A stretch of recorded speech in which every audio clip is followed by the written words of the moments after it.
Bienvenidos a este video informativo sobre los nemátodos. La idea de este video es hacer un recorrido por las características principales de estos organismos y ahondar un poco sobre los fitonemátodos. Sin más preámbulos, vamos con el video. Para empezar, ¿qué es un nemátodo? Los nemátodos son un grupo de organismos que pertenecen al filo Nematoda y se caracterizan principalmente por ser vermiformes. De ahí su nombre que proviene del griego nema o nemato, que significa hilo. Pero no hay que confundirlos con las lombrices. Estos últimos, a diferencia de los nemátodos, son segmentados y pertenecen a otro filo, que es Annelida. Cabe añadir que los nemátodos se pueden clasificar de manera muy general como zooparásitos, fitonemátodos o de vida libre.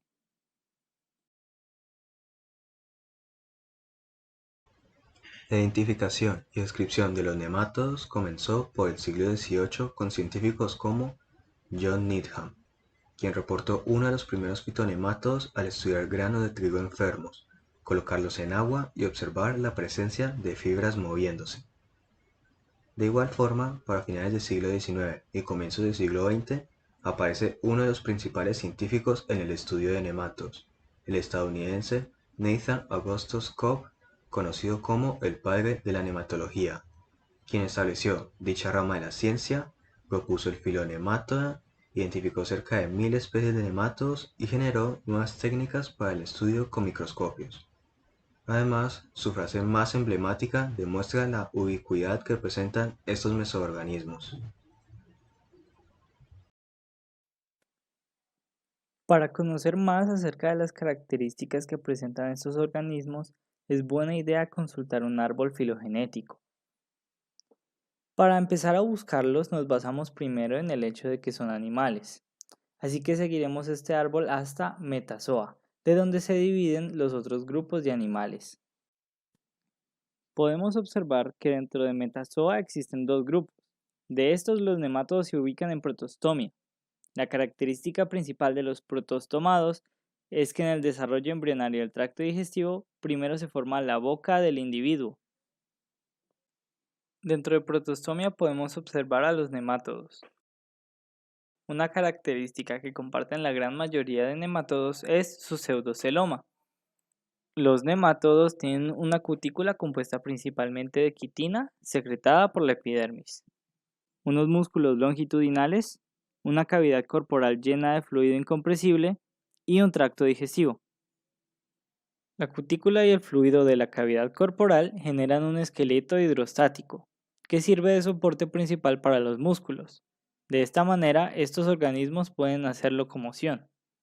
Continuando con la anatomía general, estos organismos presentan desde el extremo anterior hasta el extremo posterior unos labios, un aparato bucal mejor denominado como estilete, una región denominada como lumen, una glándula dorsal esofágica que actúa como una bomba para transportar el alimento hacia adentro del organismo, un esófago, un intestino y una cola.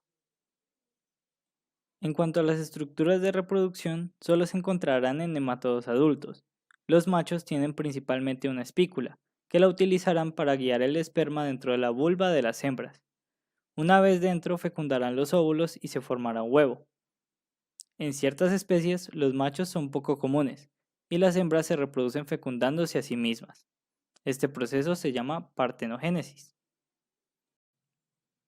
Por más simples que parezcan, los nemátodos presentan gran diversidad en varios aspectos, como tamaño, decoraciones cuticulares, estiletes y las más importantes para este filo, interacciones con otros organismos.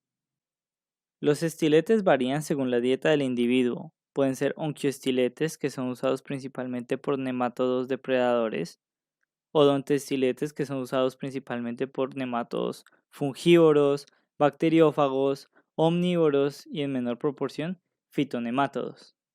O pueden ser estomatoestiletes, que son usados por la mayoría de fitonemátodos. Los grupos más grandes dentro de los nemátodos son los siguientes. Enoplia, conformada mayormente por nemátodos marinos o de agua dulce. Dorilaimia, conformada por grupos de predadores, zooparásitos y fitonemátodos. Y por último, Cromadoria, que es el grupo más grande dentro de Nematoda y también el más diverso en cuanto a hábitats.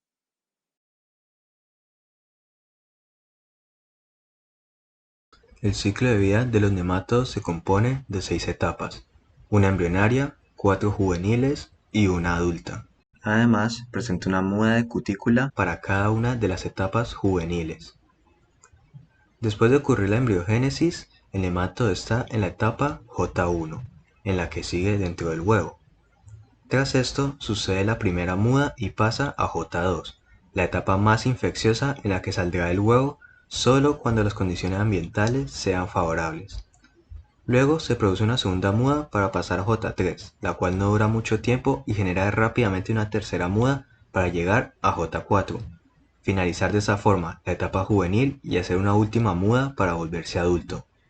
En esta última etapa se puede observar la diferenciación sexual en la mayoría de especies, por lo que ya pueden empezar su vida reproductiva.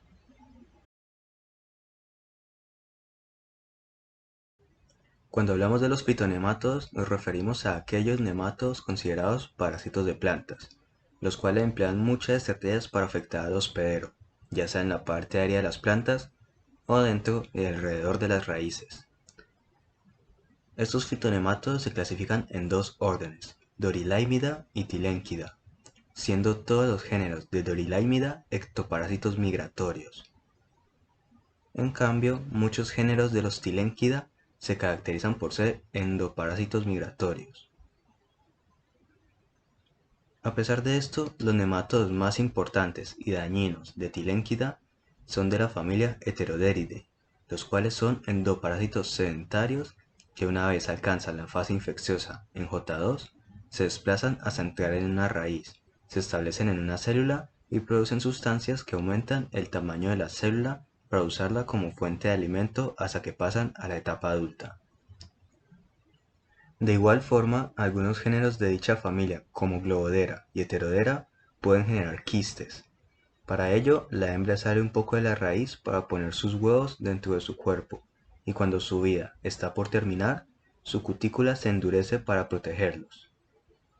Otros géneros, como Meloidogyne, al final de su vida se fijan en las raíces y dejan sus huevos en una matriz gelatinosa en la parte externa de las raíces.